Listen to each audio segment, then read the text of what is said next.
জনাব আবিদুর রহমান আজাদ সহ মহিউদ্দিন মুস্তফা সহ অসংখ্য নেতৃবৃন্দ, সাংবাদিকবৃন্দ, ভাই বোনেরা, আসসালামু আলাইকুম।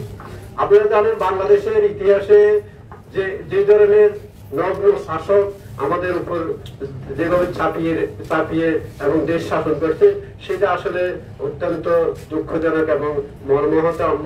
আমরা বাংলাদেশের রাজনীতিতে শহীদ রাষ্ট্রপতি জিয়াউর রহমান রাজনীতিকে গুণগত পরিবর্তন করে সকল দলের সমন্বয়ে একটি বহুদলীয় গণতন্ত্র প্রতিষ্ঠা করেছিল। সেই বহুদলীয় গণতন্ত্রকে আজকে এককেন্দ্রিকভাবে একদলীয় শাসনে রূপান্তরিত করেছে শেখ হাসিনা। সম্ভবত শেখ হাসিনার স্বদেশ প্রত্যাবর্তন দিবস আগামী 17 তারিখে ওনার দেখছি জাঁকজমক ভাবে জাম কালো পরিবেশে ওনারা ওইটা উদযাপন করতে যাচ্ছে।